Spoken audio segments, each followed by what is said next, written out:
Ce journal vous est offert par le FPI, Fonds des promotions de l'industrie, votre partenaire privilégié pour la réussite de vos projets.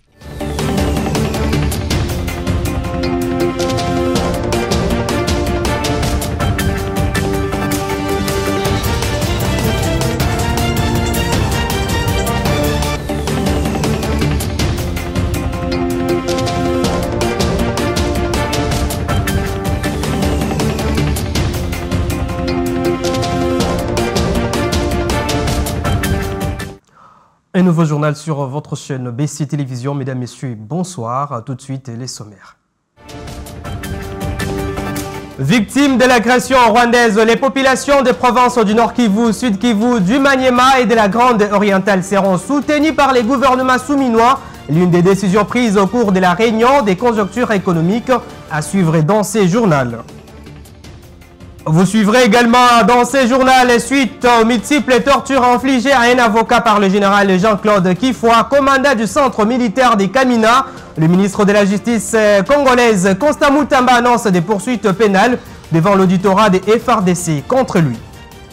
Et enfin au Tchad, les élections législatives provinciales et communales sont prévues pour le 29 décembre prochain. L'annonce a été faite par le président de la commission électorale. Encore une fois, bienvenue à cette grande édition du journal si vous nous rejoignez. Débutons cette édition avec cette actualité. Sous la présidence de la première ministre Judith Suminwa Tuluka, les comités des conjonctures économiques annoncent des décisions cruciales pour soutenir les opérateurs économiques et les populations de quelques provinces, notamment les Nord et Sud Kivu, les Maniema et la Grande Orientale. À cet effet, le gouvernement prévoit des allégations fiscaux et non fiscaux, ainsi que des facilités douanières en faveur de ces provinces. Ginette Fika nous en dit plus. À la primature de la RDC, la première ministre Judith Suminwa Tuluka a réuni le comité des conjonctures économiques. Autour de la chef du gouvernement, plusieurs décisions cruciales pour soutenir les opérateurs économiques et les populations de province, à savoir du Nord Kivu, Sud Kivu, Maniema et de la Grande Orientale, victimes de l'agression rwandaise, ont été prises. Ils ont également soulevé le point de la paie des agents publics et fonctionnaires de l'État. Le ministre des Finances a restitué au comité les conclusions de la commission tarifaire qui s'est réunie à la demande de son Excellence Madame la Première ministre, et cela pour mettre en pratique une instruction du président de la République qui a voulu que le gouvernement apporte certains allègements et d'autres facilités en faveur des opérateurs économiques, mais aussi des populations dans cette partie du pays. En outre, les débuts des décaissements pour financer les programmes de développement local des 145 territoires et la campagne agricole a été approuvé par le comité des conjonctures économiques. Et parlons justice à présent, le patron de la justice, Constant Mutamba, a réuni le mercredi 21 août 2024 à Kinshasa, 90 directeurs de prison venus de toutes les provinces de la République démocratique du Congo. Au cœur de cette rencontre, l'amélioration urgente des conditions de détention dans les établissements pénitentiaires du pays. Suivez. Devant 92 directeurs de prison venus de toutes les provinces de la République démocratique du Congo, le patron de la justice congolaise, Constant Mutamba, a dans son discours ferme et sans équivoque exprimé son mécontentement face à la situation actuelle, pointant du doigt les nombreuses irrégularités observées dans la gestion des prisons, tout en insistant sur la nécessité de redresser ces dysfonctionnements pour garantir des conditions de vie plus humaines aux détenus. Le développement est une question de volonté et non des moyens. C'est tout comme l'éthique. L'éthique n'est pas une question de moyens, mais de volonté, de choix. On est mafieux, non pas parce que on est moins payé ou sous-payé, mais parce que on a intégré la mentalité de la mafia et qui devient congénitale. C'est pourquoi vous verrez des millionnaires que l'on place à des postes de responsabilité, détourner l'argent. Constant Moutamba a également annoncé la poursuite de ses visites dans les différentes provinces du pays avec l'intention de s'assurer personnellement des changements dans les conditions de détention. Je veux faire l'itinérance, comme vous le savez, à l'intérieur du pays. Moi, l'extérieur ne m'arrange pas. L'extérieur du pays ne me concerne pas. Le chef de l'État ne m'a pas nommé ministre des Affaires étrangères. N'est-ce pas? Il y a une ministre d'État, ministre des Affaires étrangères, pour aller à l'étranger. Le ministre a par ailleurs invité les directeurs de prison à ne pas hésiter à lui faire des propositions concernant des mesures d'application à la nouvelle loi portant sur les régimes pénitentiaires.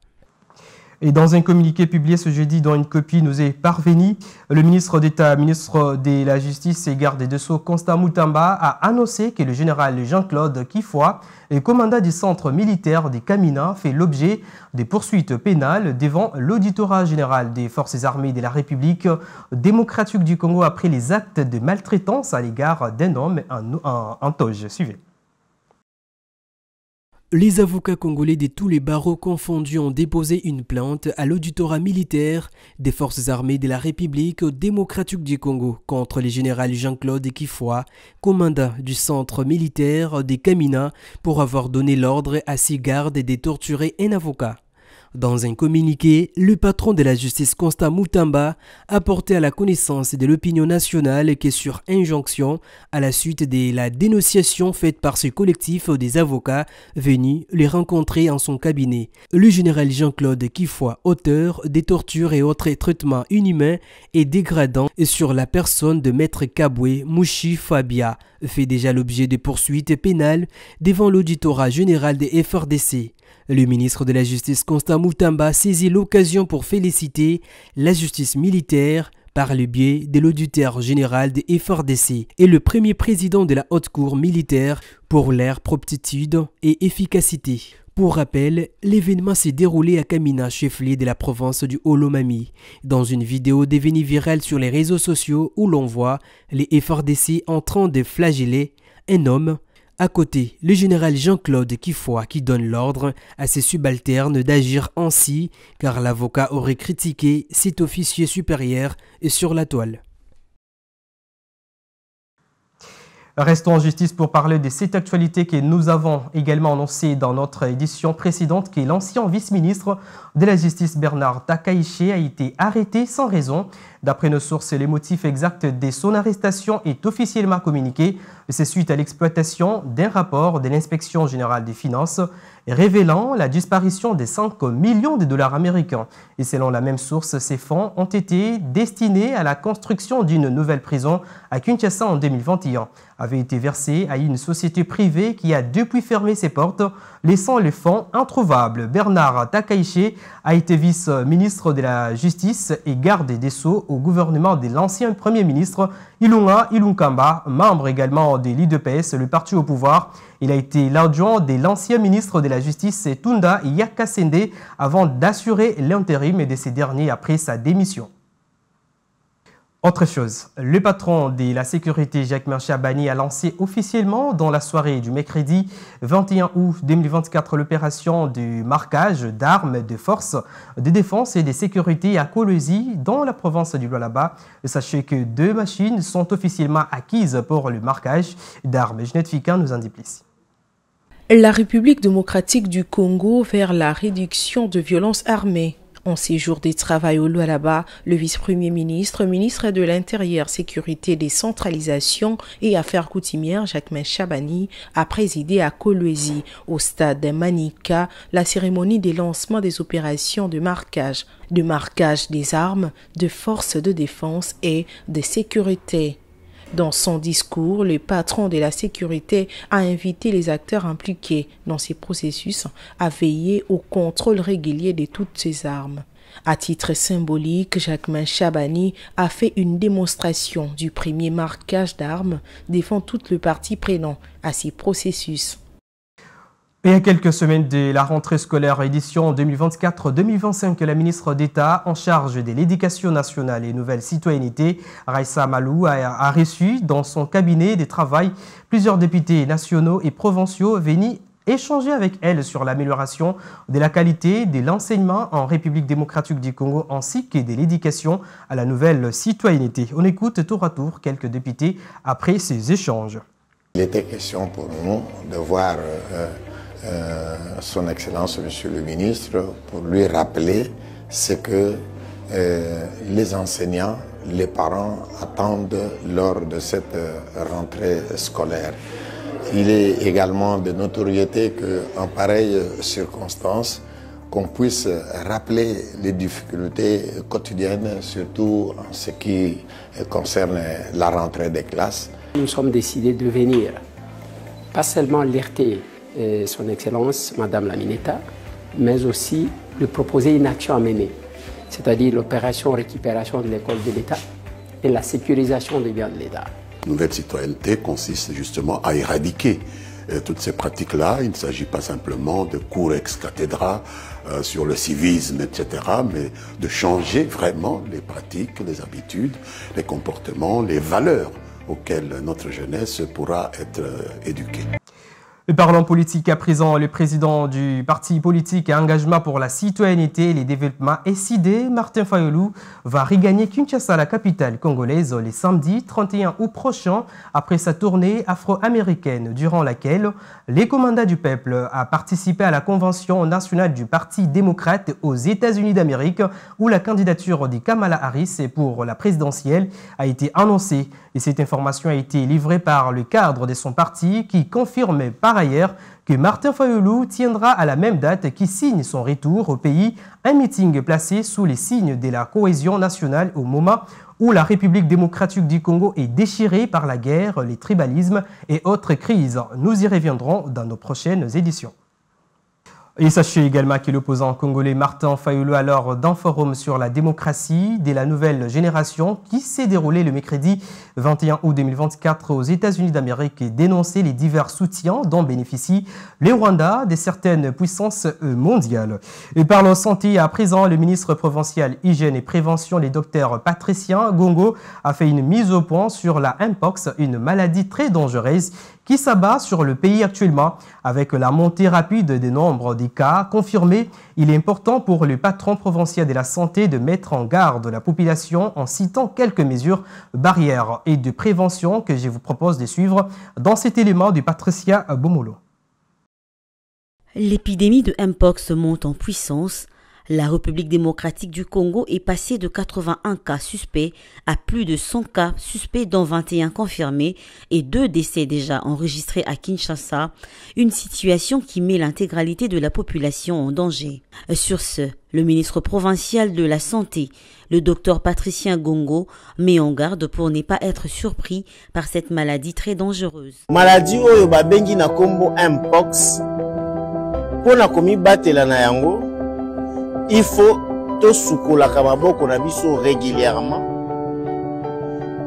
to éviter to lingate kokutana na nyama oyo asa kufi osimba ye, to belisa nyama oyo babengaka viande bukanye, nyama ya kokauka, soki oza kolamba yango tokisa yango makasi, to éviter eloko oyo babengi rapport sexuel non protégé, parce que maladie oyo azali akoki pe kozala transmise par rapport sexuel non protégé. Yango nde soki olingi kosala rapport sexuel, lata préservatif. Il faut tous se vacciner. Na vaccin à Mpox, oyo gouvernement congolais a disponibilisé na ba zone et na ba aire de santé nyonso ya ville Kinshasa. Notez que 7 zones de santé sont concernées par cette épidémie, à savoir la zone de santé de Lansele et Barumbu avec 3 cas chacune, de Limete avec 7 cas, Kinkole 2 cas, Kassavubu 4 cas plus 1 qui s'est ajouté, Ngiringiri 1 cas. Sachant que la maladie est contagieuse, Aussitôt que vous constatez les effets tels que les maux de tête excessifs, une douleur aux articulations, les fortes fièvres, rendez-vous le plus vite que possible dans un centre de santé les plus proches pour une prise en charge. Un bon entendeur s'aligne. Et pendant ce temps, la direction de la morgue centrale a annoncé l'enterrement dans les prochains jours de tous les corps des personnes abandonnées ainsi que des morts-nés se trouvant dans les différentes morgues de la capitale congolaise au cimetière Fula-Fula de Maluku. La direction de la morgue centrale rassure que le respect des morts sera mis lors de cette pratique. Communiqué officiel. La direction de la morgue centrale de Kinshasa informe le public qu'elle va procéder dans les jours à venir à l'enterrement des corps de personnes indigentes, abandonnées et morts-nés provenant de toutes les morts de la ville-province de Kinshasa. Cette opération se fera à la lumière du jour au cimetière de Fula-Fula dans la commune de Maluku. Succès, elle prie à la population de ne pas paniquer car elle veillera à la dignité et au respect dû aux morts. Faite à Kinshasa le 21 août 2024. Rendons au Tchad, où les premières élections législatives depuis 2011 se tiendront le 29 décembre prochain, a annoncé mercredi le président de la commission électorale, 8 mois après l'élection présidentielle qui a mis fin à 3 ans de transition. Les dépôts des candidatures auront lieu du 19 au 28 octobre 2024 et les résultats définitifs seront connus le 3 février 2025. D'autres détails avec nos confrères d'Africa News. C'est officiel, les élections législatives, provinciales et communales du Tchad auront lieu le 29 décembre prochain. L'annonce a été faite mercredi par le président de l'Agence nationale de gestion des élections, Ahmed Bartichre. Les 3 élections seront organisées de manière couplée en décembre avec l'ancien fichier électoral. Pour cause, le manque de moyens matériels et financiers, a indiqué le président de l'agence. Pour ces élections, le calendrier est déjà bien défini. Les dépôts de candidatures auront lieu du 19 au 28 octobre et les résultats définitifs seront connus le 3 février 2025. La série d'élections à venir revêt une importance capitale car elle permet de tourner définitivement la page de la transition, a souligné le responsable de l'agence. Les dernières élections législatives du Tchad remontent à février 2011. L'Assemblée nationale devait être renouvelée en 2015 avant que sa composition ne soit prolongée par une loi constitutionnelle et l'échéance électorale repoussée en raison de la menace djihadiste puis de la période de transition. Place à présent au rappel des principaux titres. Victimes de l'agression rwandaise, les populations des provinces du Nord Kivu, Sud Kivu, du Maniema et de la Grande Orientale seront soutenues par les gouvernements souminois. L'une des décisions prises au cours de la réunion des conjonctures économiques, vous avez suivi dans ces journaux. Suite aux multiples tortures infligées à un avocat par le général Jean-Claude Kifwa, commandant du centre militaire de Kamina, le ministre de la Justice Constant Moutamba annonce des poursuites pénales devant l'auditorat des FRDC contre lui. Et enfin au Tchad, les élections législatives provinciales et communales sont prévues pour le 29 décembre prochain. L'annonce a été faite par le président de la commission électorale. Mesdames, Messieurs, ce journal est complètement terminé. Merci de votre fidélité. Au revoir et à la prochaine.